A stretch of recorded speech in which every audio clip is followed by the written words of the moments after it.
mbokk yeeg xaritu auditeurs yi salaamaaleykum ñoo ngi leen di nuyu kenn ku nekk ci sa tur ak sa sant am mbégte di leen ziar di àndandoo ak yéen ci iRadio 90.3 kaddu gi di bàyyeekoo ci Ndakaaru dem Thiès 97.7 dem Kaolack kaddu gi damita di fiy jóge dem ba Kolda ci 91.6 daal di dem Tambacounda 95.2 dem Podor Matam daal di dem fa nga xam ni it moom moo di ca Saint-Louis dem ca Mbacké ca Louga ca Touba dellusiwaat Ndakaaru di nuyu tey siyaare Alaaji Ibou Fall salaamualeykum wa rahmatullah. Boubs maa ngi lay nuyu di nuyu kilifa gone gi Kandji di nuyu auditeurs yeeg internautes yeeg téléspectateurs yi samay soppe ma jox leen téeméeri loxo yéen waa 54% ma jox leen fukki loxo léegi sax juróom laa leen di jox ak catu bakk wàññi waaye ñun maa ngi yow de ñu ngi mel ni ñu tuuse ay tëni. waaw dañ ñu tuuse ay tëni nag suñu tëni yu ñuul yi nii. dañ ñu koo tuuse. dil tàggoo waay. maa ngi yow nag xam nga dañoo yàgg te dañoo déggoo dañoo yàgg moom. mais Alaaji Ibou. waa dégg tey gars yëpp ne le soleil se lève à l'est ñu ne Bougane Tambacounda moom mosuñoo gis dispositif bu mel nii ci wàllu sécurité même bu fa président daan ñëw sax sécurité bu mel nii mosu faa am ñu daal di koñ yëpp ñu daal di fay teg ay policiers di bañ ay débordement ak ay gendarmerie police ñëpp ñëw ñu bañ léegi-léegi ci liaison téléphonique bi ci journalu 8h bi ñu ngi wax ni ki nga xam ni moom moo di su journalistes yi dañ leen ne bu leen dugg ci biir taxaw leen ci biti parce que dañoo jot ay instructions dafa mel ni dafa am benn procès sous haute surveillance pour leaderu gëm sa bopp ba noppi ñuy wax ni am na ay nit yu bare yoo xam ni jóge nañu fii dugg ci ay car pour dem soutenir ko. C'est normal parce que bon de toute façon Bougane Gueye Dany c'est pas un inconnu. mu ngi commencé bëgg a yàgg ci bëtu. moom du tête de liste sax wala ci biir liste rek la. non ci liste la rek. moom ci sàmm sa kàddu la bokk. ok mais xam nga jamono ji daf ko may mu mën a siiw parce que ñi mu janool la style bi Ousmane Sonko am. ba mu nekkee ci opposition ak ba mu nekkee ci pouvoir style Bougane Gueye Dany moo koy tontu c'est un peu le même genre donc ça fait des étincelles donc may na ko mu génn ci dans le paysage politique il se distingue xam nga ñu mel ni ay Amadou Ba ay Idrissa Seck ak yooyu am na yoo xam ne doo leen ci dégg ay magum jëmm lañu. Bougane li situation bi laaj face à quelqu'un comme Ousmane Sonko qui a eu les mêmes procédés moom mën na ko donc ça va lui donner une envergure bon man ce que je déplore mooy que suñu débat public politique il va bon déjà c'était très bas maintenant là on va aller vraiment dans les sous-sols dans les caniveaux moom. on va aller dans les caniveaux c'est-à-dire ci mais ñun est-ce que nekkuñu woon dans les caniveaux ci langue politique. on était déjà pas loin mais ça va descendre encore plus bas xam nga dafa am caniveau de surface ak yoo xam ne moom day wàcc ba ci bas-fond yi non on va pas s'ennuyer moom. et procès bi dafay jural Bougane beaucoup d'aura pour yow. parce que gis naa ko France 24 gis naa ko BBC gis naa ko. France 24 gis naa ko Africa xawma gis naa ko ci chaîne de télévision yu bare. actuellement on peut considérer comme soo gisee son nu mu tudd li ñuy naan son activisme. Tu peux le considérer comme l'opposant principal à Ousmane Sonko pas à cause de son poids politique mais de son activisme. C'est-à-dire saa yu waa ji waxee mu su waxee midi kii tontu ko 1 heure yooyu la rek il s'est jeté pour moi dans les bras des forces de l'ordre parce que c'est un peu le style Sonko comme li ma doon wax ci waajale nu mu tudd Moussa Diop day Sonko lu c'est ça. c'est ça. mais ça semble beaucoup lui réussir avec ce Boubs. grand mouvement bi nga xam ni Boubs. boo gisee ñu jóge Dakar ñëpp dem foofu ñi waa Tambacounda yëpp génn war a seetaan gendarmerie yëpp du ñëw police yëpp ñëw àndal ak sa sago defal ndànk xaaral rek DG nu mu tuddati Walfadjri dem jël micro taxaw ñëpp dem ça lui donne de l'aura. non Sidi Lamine xam foog nga na France 24 mës ta titre ci Bougane. waaw mais Sidi Lamine mës na ma 93 mës na ma ne Sénégal soo yëkkatee sa loxo ne damay xaru ñëpp a lay seetaan si si Lamine moo la mës a wax. waaw nos rares conversations mës na ma ne Sénégal di soo yëkkatee sa loxo ne damay xaru ñëpp a lay seetaan si c'est l'aura du martyr d'abord ba pare xam nga ñun dañu bëgg bokk ci événement def la buzz comme xam nañ ne coow laa ngi fi ñëpp a dem bu nar fa feeñ ku nekk ngi fexe naa nu ñuy naan waaw yooyu la yaa ngi fa woon comme xew rek mu war a ndaje gisuma la ci image yi naan gisuma la ci image yi. waaw c'est ça xew la rek non mais c'est une erreur parce que Ousmane Sonko c'est son activisme débordant là qui est parti dans tous les sens moo ko xañ présidence de la République il a fait de la prison pour rien on a annulé sa candidature je ne pense pas que ce soit une bonne idée léegi nag xëy na moom tour bi la ciy wut mais le résultat que ça a produit soo xoolee Ousmane Sonko tu te dis bon est-ce que li jaroon na ko donc tu aurais pu être président de la République le boulevard était ouvert nga fexe ba ñu dugal la ci kaso bi def la ci kii invalider sa candidature man pour moi c'est pas un bon modèle ak ku nekk ak li ngay gis nag. En tout cas, le dispositif est extraordinaire sur Tambacounda. On verra les images tout à l'heure. Donc, non, mais en plus, période électorale... Ou bien de éviter tout débordement. Ouais, non, mais période électorale, ça, tu sais, en général, les esprits s'échauffent. Nini, ils s'intéressent davantage à l'actualité politique parce que c'est la période électorale. Bah, pareil, Boups, d'ailleurs, c'est un peu ce qui s'est passé, je pense, entre Ouattahou ak waa Pastef nee naa la y a une bataille psychologique en général avant les élections xëy na ku nekk da ngay wane sa diisaay xam nga di ay ralliement ay meeting bon di wane ne kii nga mais pendant la campagne boops y a aussi cette bataille de rue dañ lay wan ne yow fii doo fi jaar fii ñu ñoo ko moom ak yooyu c'est un peu nappante bi quoi. Et ça peut être beaucoup plus civilisé que de brûler un siège. yow mës nga gis. non mës nga gis fii ci bi ñuy politique mës nga fi fekkee at yoo xam ne civilisé nañ fi. mais Ibou nit dañoo war a civilisé même bu ñu civilisé wul nit dañoo war a def lu leen di civilisé loo. mais yaa ngi doon wax sànq ñu ngi ci caniveau yi xanaa Barthélemy Diaz mi wax ba pare waa Pastef ne ko da ngaa màndi moom. bi ngay wax da ngaa màndi moom it mu tourné ne leen man sama diine may na ma màndi waaye yéen seen diine mayu leen ngeen dem ci jigéen heure guddi dafa mel ni.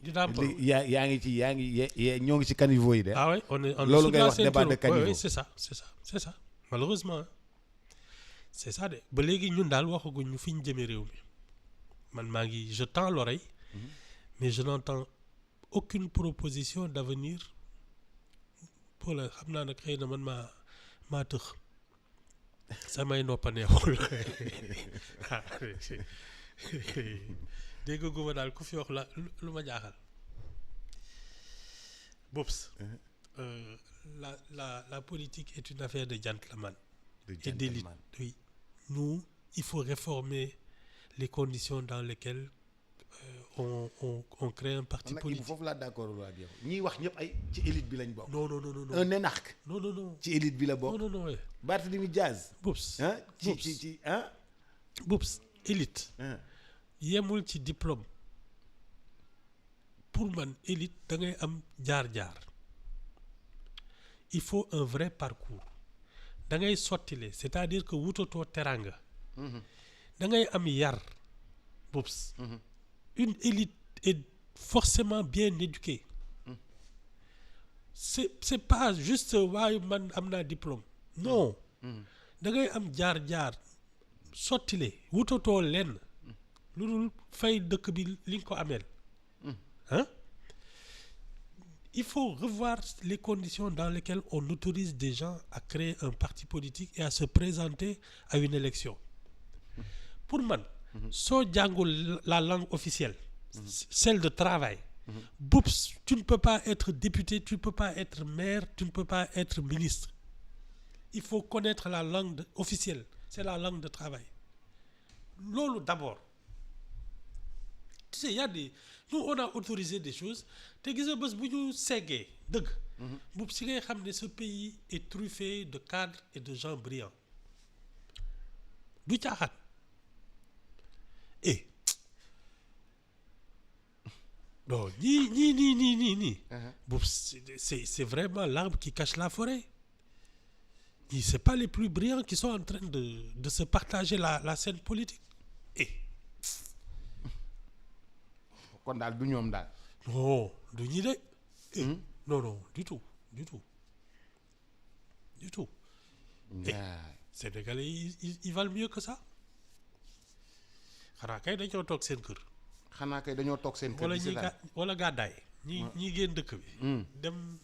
dañoo toog seen kër di seetaan. wala ñu gàddaay émigré yeeg yooyu. soo leen làmbee xam ne Sénégal warul toll ci état bi te ñii waruñu wax sax ñii toog fii di wax nii. Non il devrait pas. Un premier ministre qui n'est pas encore capable de te faire une déclaration de politique générale Boubs faut que mës a gis ci àddina. Il en est capable. Il n'a pas voulu le faire parce que la composition de l'Assemblée nationale ne l'arrangeait pas. Boubs dégg naa dañu mës a ne ci benn dëkk dañuy seet kan moo gën a nay ci dëkk bi. dégg naa bukki dem jëli yalwaankat ba luñ ko laaj mu ne aw ma ko gars yi ne ko mais kii nayul amul mu ne mu ngi nii ñaan leen ko. mu ngi nii ñaan leen ko ñaan leen ko. Ibou ñaareelu partie bi dama bëgg ñu waxtaanee transhumance. wala bokk wax fii démb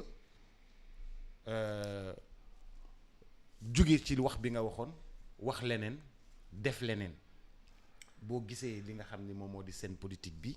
fii mu toll nii. ñu bëri dañoo renier woon vraiment Pastef léegi dafa mel ni c'est la débandade ñëpp dañuy riir wuti ko te monsieur le premier ministre président de Pastef nee woon na moom buggul ñi nga xam ne ñoo yàq réew mi ñoo tojate réew mi ba mu def pëndëx suba ñu ñëwaat bëgg bokkaat ci moom alors que actuellement ils sont tous en train de venir bokk comme si de rien n'était. Est-ce que moral nangu na loolu. Boubs lii c'est tellement sénégalais. c'est tellement sénégalais li ngay wax nii. waaw changer de camp ak yooyu. le vent la direction du vent daal nga topp ko. waaw xam nga lan moo ko gën symboliser. les tirailleurs sénégalais. c'est-à-dire. yow da ngay nekk sénégalais. tubaab bi ñëw fii. ne day noot dëkk bi. waaw. nga ànd ak moom farak moom di conquérir sénégalais yi di dem ba dans les pays ce sont les tirailleurs sénégalais yi nii. ñoom ñoo ànd ak tubaab yi di def conquête de l'Afrique foofu lañ commencé. On a toujours eu cette manière de collaborer quoi.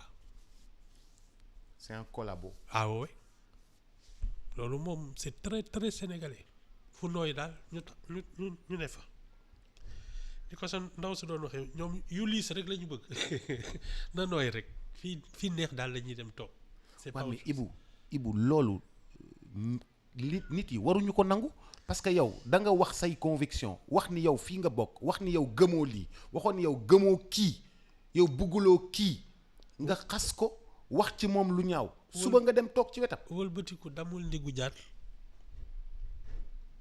bul sonn sax c'est très sénégalais mais Ibou xam nga ñun deret xanaa nag war na foor wala war na daw wala nit dina rus. boops li ma lay wax nii c'est très sénégalais. seen xel du tey seen yaram du daw bul sonn sax nous on est une société opportuniste te gis nga c'est toujours en rapport avec la rigueur l'exactitude la droiture la loyauté xam nga yooyu yëpp c'est des principes de rigueur. ñun rigueur la ñu amul. c'est tout hein ñun maslaa naxanteeg yooyu. di kii soo fi bëgg wax ju kii sax ñu ne la yow xanaa da nga dof defal ndànk ñu woo sa nijaay wala sa bàjjen ku dina am daal fu ñu la téye pour nga changer d'avis c'est très sénégalais on le voit dans tout fii da ngay gis ku deful li mu waroon def ñu war ko sanctionner dëkk bi yëpp jóg ne yow tamit kii baal leen ko dafa baax loolu fekkee wu fi loolu. Ibou c'est que maa ngi yow fi ñuy waxee bokkul. c'est exactement ça. non man d'accord c'est le manque de rigueur qui fait que on n'a même pas de principe xam nga taxaw ci principe ne fii du ma fi yëngatu. ah c'est ça on n'a même pas ça. mais Ibou da ngay gis bu xoolal scène publique bi ñii reyanteeg ñii gouverner ak yooyu. ils ont tous à un moment ou à un autre été dans le même compagnonnage. tey ñu juboo ànd ëllëg ñu xuloo xuppante mais ça depuis toujours dama ne la colonisation xam nga li tax tubaab yi yàgg fi. parce que c'est les Sénégalais eux-mêmes qui les ont accompagnés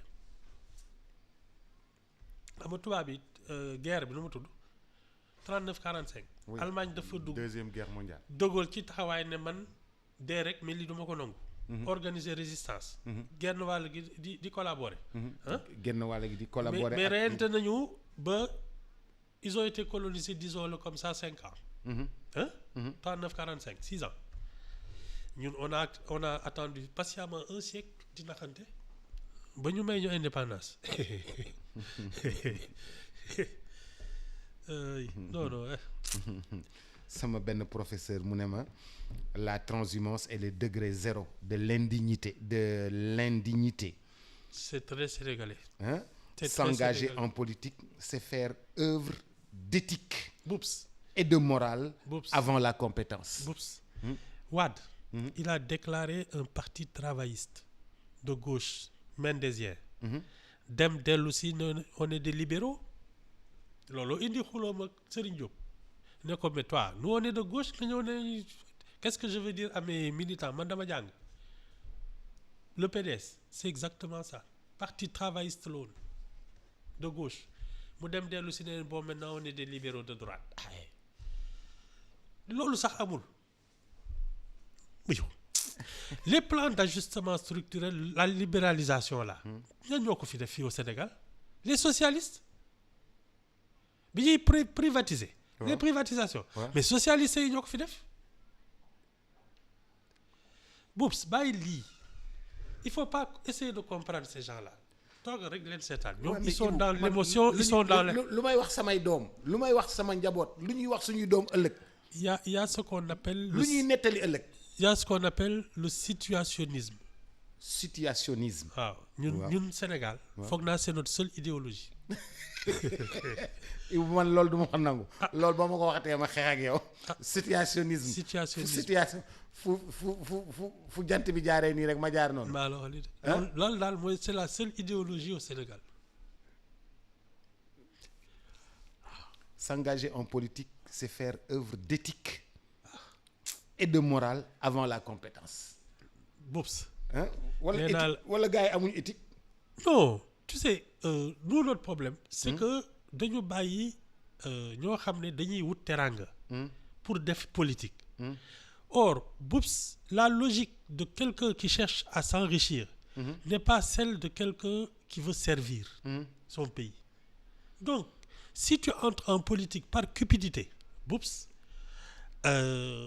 effectivement tu as des comportements complètement irrationnels. En matière de politique.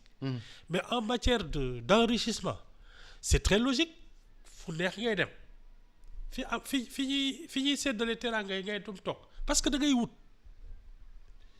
quand tu entres en politique pour servir ton pays fekk sotti le nga wutatoo dara yow da nga ne man dëkk bi fi ma toll man maa ko ameel te maa koy war a defal quelqu'un qui entre en politique pour ça boops mën nga ko fi jalal 1000 milliards comme looloo xew temps yi du ko laal du ko jege parce que regg na xel mooy suur mais ki nga xam ne dafa xiif boops lu mu mënti am te nee na day wut su commencé politique fuy xaalis di am ak fii teraanga di kii foofu lay dem c'est la raison pour laquelle on entre en politique qui est le problème moo tax ma ne la dañ ko war a réformer parce que tant qu'on sera dans ça les gens iront en politique pour s'enrichir oh la politique c'est pas fait pour ça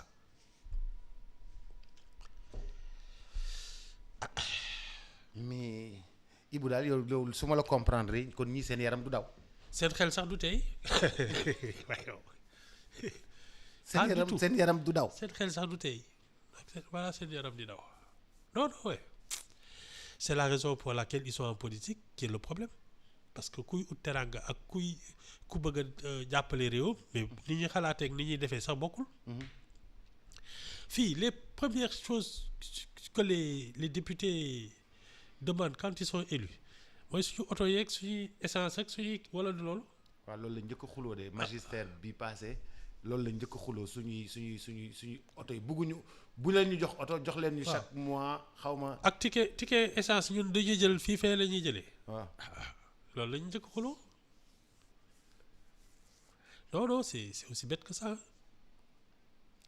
les ministres là. léegi daal sooy doog kii dañ lay jox genre budget pour nga installer. la chancelière allemande. génnul appartement chancelière allemande laa wax nga xam ne mën na jënd Sénégal fukki yoon.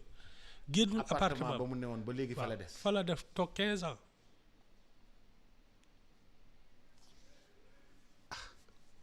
fii moom suñ lay daan kii ñu naan la waa léegi da ngay dem kii nu mu tudd ponti xam boutique yooyu ay ami boutique ak ñoom seen. tànn ay costume ami boutique amatul ay Ibou Fall ami boutique amatul. xam ay Ibou Fall.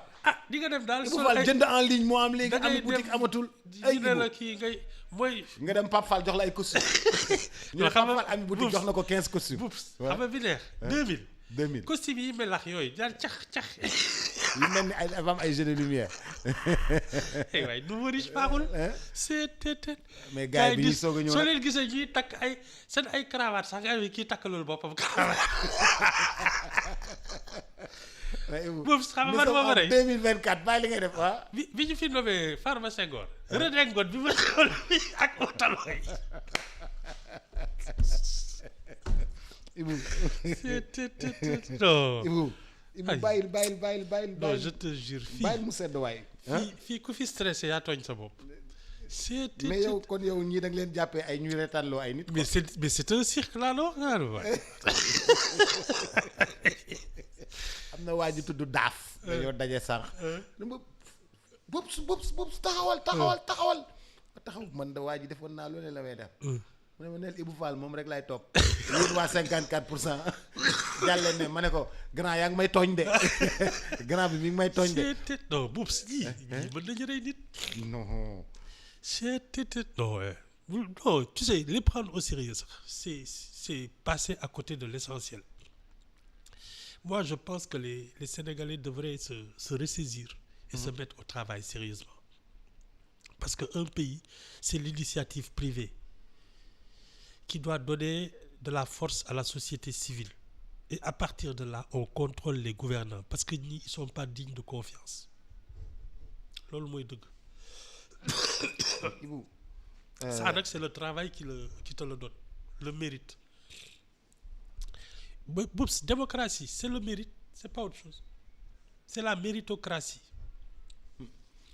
mais Ibou ci liste yi. dafa am benn liste bu ma frappé. mooy listu artisan yi. waaw.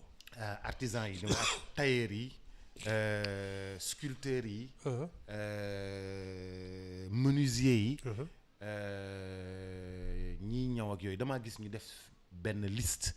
ne ñoom dañuy bokk parce que seeni intérêt kenn toppatoowu ko Assemblée nationale. Non, c'est pas l'Assemblée normalement qui devait le faire.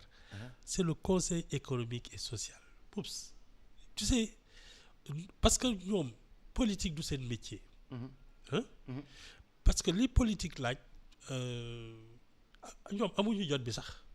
Parce que quand tu fais de la politique en général, c'est que tu n'as pas besoin de gagner ta vie. C'est une activité au service des autres. C'est pas xam nga. Donc ñoom le vrai problème, c'est que si nous, dans l'architecture institutionnelle, il y avait eu un conseil économique et social influent, fort, qui défend les travailleurs, qui défend, quand je dis les travailleurs, moi, toute la société active, que ce soit l'employeur, que ce soit l'employé. Ils n'auraient pas besoin de constituer une liste. Ils ont raison parce que, effectivement, personne ne les défend. Oups. Si on les défendait, les 3/4 de ce qu'on importe ne rentreraient pas au Sénégal. Parce qu'on leur a pris leur travail. Fëgg jaay yeeg yooyu. Non, dégg naa ko, je l'ai bien entendu hier, mais cette liste m'a profondément marqué. Ils n'ont pas le choix. Et c'est dommage. C'est dommage parce que ça va les disperser. Ça va faire que li ñu doon liggéey dañ koy nekk fii di parare di wax. Alors que le pays a besoin de gens qui se mettent au travail. Et ce sont ces gens-là. Oups, l'artisanat dans les pays normaux, c'est pratiquement le premier employeur. Tous les quartiers là, tu devrais avoir un cordonnier, un tailleur, un menuisier, voilà. C'est ça. Moi, je me souviens, dans notre quartier, il y avait au moins 4 tailleurs ou 5. Il y avait un cordonnier ou 2 dans les parages. Menuisier, en pagaille, atelier électricité. Mais il y avait tout ça. Des gens qui avaient de petits ateliers et qui gagnaient leur vie. Et qui entretenaient une famille. Mais nous, on a tellement fait venir des trucs qui viennent de n'importe où. Ay fëgg jaay ak ay matériel d'occasion ak ay yooyu. Et il y a amoon na temps dañ doon fekk li ay français ak américains yi doon soxla. Ñu dugal yëpp ci benn conteneur indi ko fi. Ça a tué le travail. On est tous devenus des commerçants. Alors, mais Ibou, cette liste-là, liste sous menuisier, mécanicien, tailleur, loolu noonu, est-ce que mën na leen à l'Assemblée nationale mën na leen jural nit yi commencer jël en charge seeni préoccupations? Non, ça va rien changer. Ça va rien changer parce que pour moi, le vrai travail, c'est d'abord que l'exécutif décide de protéger le travailleur. Importation yi ci bëri dañ ko fi war a tere pour permettre au Sénégal yenn yi quoi. Ah oui. Mais les 3/4 de ce qu'on consomme ici war nañ ko fi mën a defaree. Il faut encourager la production locale, la stimuler d'abord. Ensuite, il faut payer au juste prix. Pour ñun fii su ñuy jënd benn affaire bu tubaab yi di kii on l'achète cher. Quand c'est un Sénégalais dañuy waxaale ba suñu dënd jóg. C'est pas possible. Loolu di mooy wax ci. Ensuite, il faut que au plan institutionnel, il y ait, et ça c'est le Conseil économique et social, un lieu où on défend les intérêts de la société active, hormis la politique. Parce que l'Assemblée nationale et le gouvernement, l'exécutif et le législatif, c'est de la politique. Or, il faut de l'économie et du social. Ça, c'est un problème. Non. C'est dommage que les gens soient obligés parce que c'est pas leur métier. Politique, lu mu laaj comme d'abord prédisposition personnelle ak activité. Non. Alors kii amuñu prédisposition. Non. Toi aussi wax ak DJ ak yooyu mobiliser des foules. Convaincre les électeurs, c'est un métier.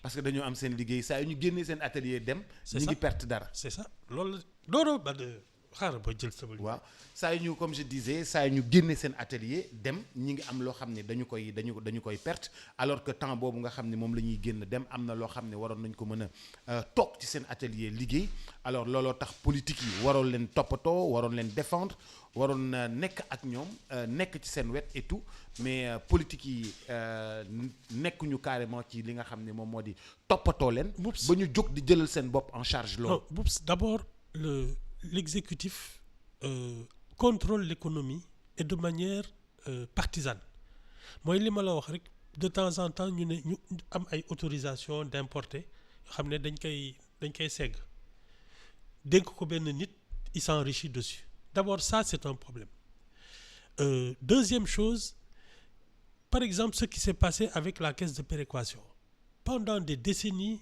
ça a permis à beaucoup de monde de s'enrichir par ay bateau ceeb lañ doon indi mais Boups quand tu peux mobiliser de l'argent pour faire venir des bateaux de riz est-ce que cet argent-là n'aurait pas pu créer des rizières dans tout le pays?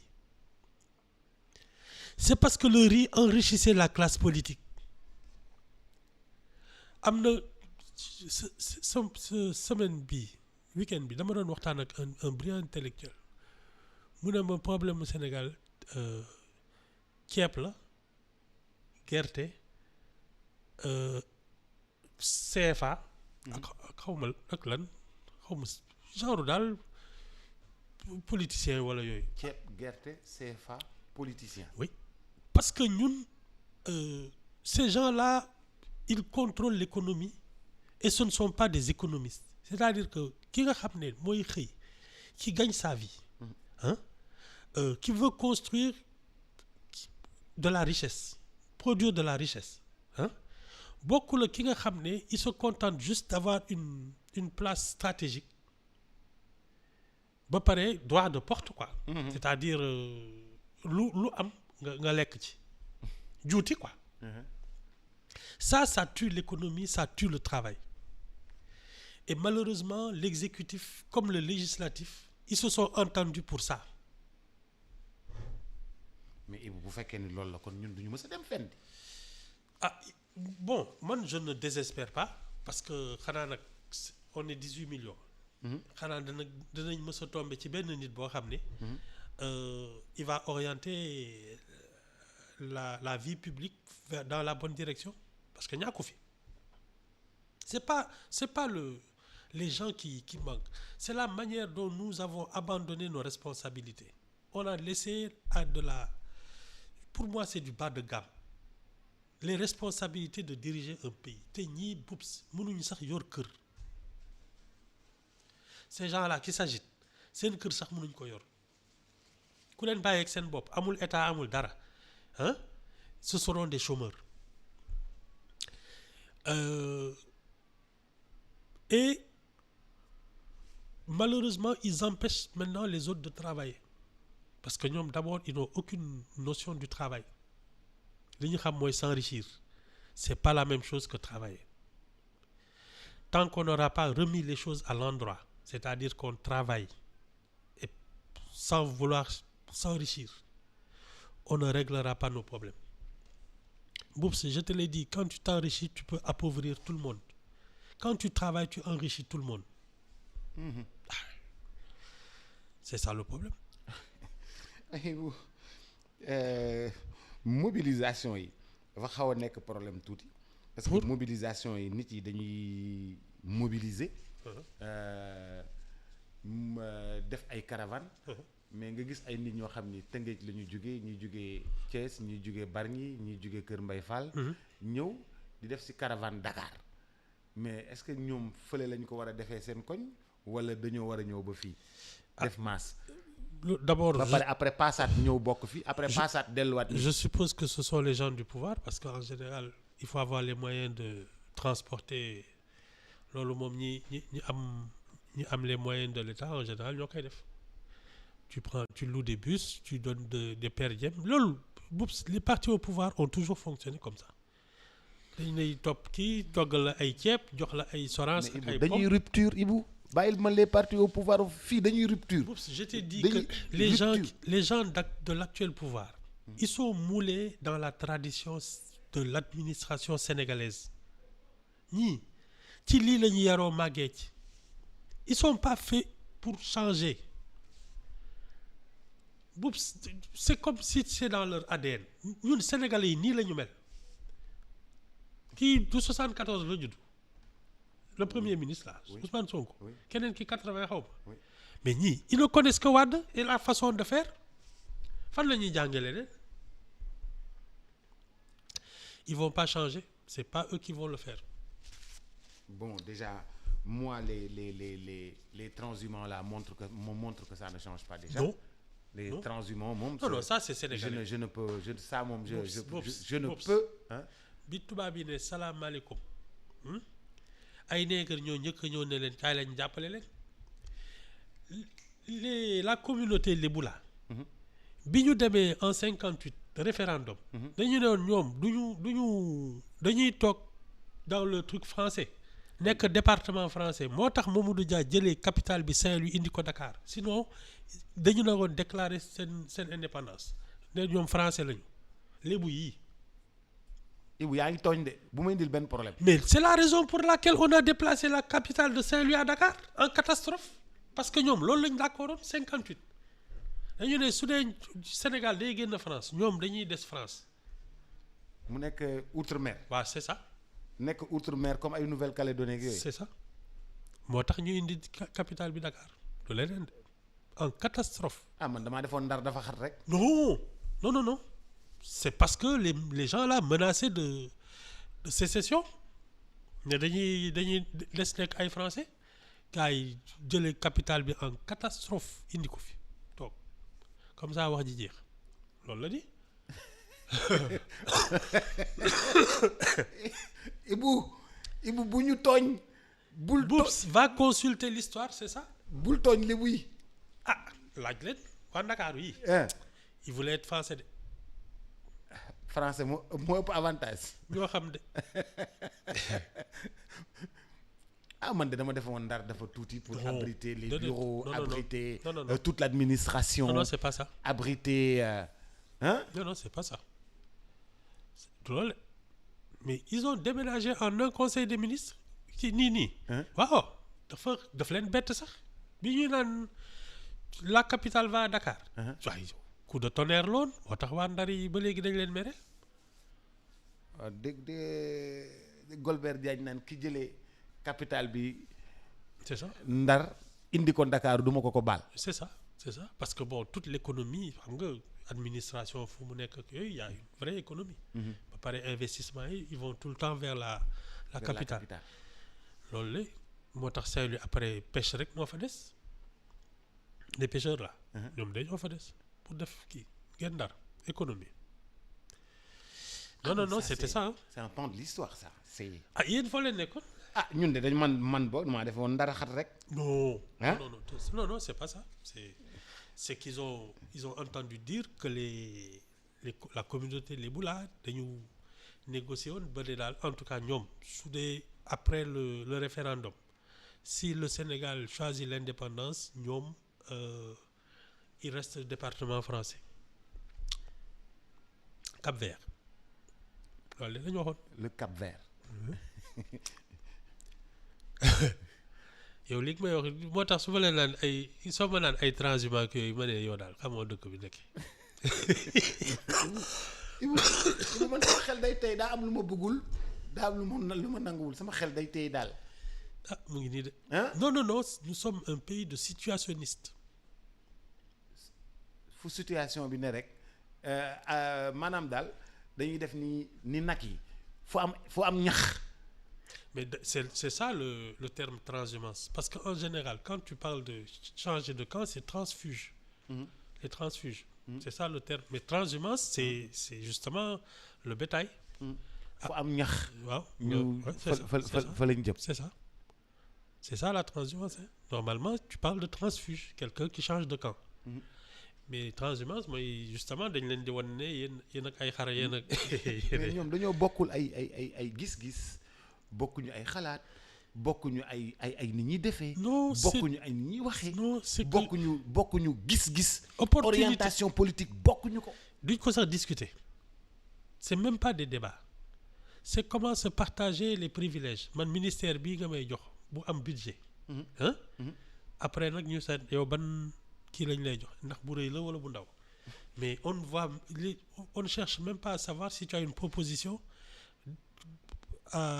dans un secteur ba dénk le département bi dañuy naan non kii vraiment dayoom il faut ñu jox ko ministère boo xam ne nag day tiitaru quoi wala yow kii nga ñu def le sous-secrétaire de quelque chose c'est ça mais tu ne vois pas quelqu'un venir en disant moi c'est l'économie du loolu la réew mi soxla en fait du loolu la réew mi soxla non réew mi lu mu soxla mooy ñi compétent ci seeni place c'est ça ñi ko mën ci seeni place c'est ça ñi ko xam ci seeni place ñi ko jàng ci seeni place non mais ñi am CV yi ci seeni place oui mais étant donné que xëccoo bi dem na ba nga xam ne les intellectuels les gens bien éduqués que boops ils n'ont pas envie de ñu lay naan yow mandikat kii naan la da ngay dàmp ji wala da nga am gel ci koñ bi c'est ça le débat politique les gens qui ont des compétences qui ont gagné leur vie qui sont respectables am famille ak yëpp ils n'ont pas envie de se faire traiter de tous les noms par des inconnus juste parce que da ngay politique jarul leen ko donc ñu toog il faut nettoyer la scène politique loolu moom wax naa leen ko xaw ma kan moo koy def de mais ce sera une œuvre de salubrité publique waaw non ouais et puis soo leen xoolee sax boobu suñ leen di doog a nommer nii seen costume yu bees yi da nga leen di yërëm je te jure da ngay ne mi attends kii il était dans quoi avant oui sul yow lan mooy sa problème lay demee lakk lan mooy sa problème ak costume yu bees ba ñuy pause mais nit dañuy am costume yu bees lan mooy sa problème ak costume yu bees yi su génnee sa poste kay y a pas de souci su dee da nga ci yaroo waaw da nga tàmm sol veste waaw ñàkk ko yooyu waaw loolu xam nga ak ki nga xam ne bi keroog bi ñu la nommé ngay doog a dugg boutique c'est pas la même chose soo leen gisee ñuy pose nii sax photo premier gouvernement yi nii xoolal gars yi rek c'est ay costume bàyyi poñeeg cravate yi def nii yi dëng yi jaar na le yi di melax mais après 6 mois d'exercice tu as l'habitude des belles vestes et puis de la cravate même pas même pas si non même pas bon ça n'a rien à voir même pas xam nga les choses naturelles c'est-à-dire surtout que ñoom dañuy dem ba nekk mag di doog a am yenn teraanga yi mais attends tu sens nettement que kii n'est même pas dans son assiette c'est un problème nga sol veste ba pare nekkoo ci sa assiette mais Ibou bàyyi ñu sol yére wolof kon koo ci fekk ci biiram après da nga koy gis mu caraxu tekki cravate bi ronk veste bi def ni tànk yi ci kaw kii nga gis carax yeeg yooyu sama gars yi yooyu lañ xam ay carax ak yooyu dem na ci bureau yi rek da ngay gis ku jël daal lay teg fële sol ay carax di dox ba mu war a recevoir nit mu sol kii léeg-léeg sax su loo miinee torop du solaat daal yi day caraxu de waaw si mi veste bi teg fële on a des soucis mais bu kañ la ñuy génn ci lii non mais c'est un problème nit ñi nga xam ne ñoo war a nekk ci seen place dem ci seen place ñi jàng environnement dem ci environnement ñi jàng science sociale dem ci science sociale ñi jàng santé dem ci santé les trois pour man les 3/4 ou les 9/10 même de la société active boops ça devrait être de l'initiative privée de l'entrepreneuriat xëy di sanc di liggéey plus particulièrement dans l'agriculture l'élevage la pêche et l'artisanat parce que loolu mooy defar dëkk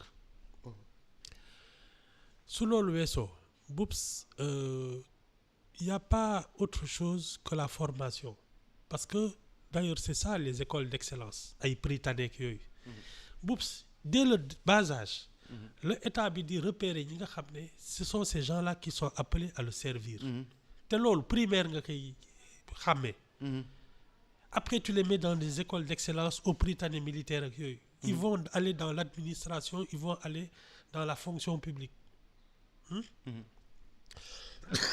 pardon à l'armée ak yooyu mais ça se prépare sur une génération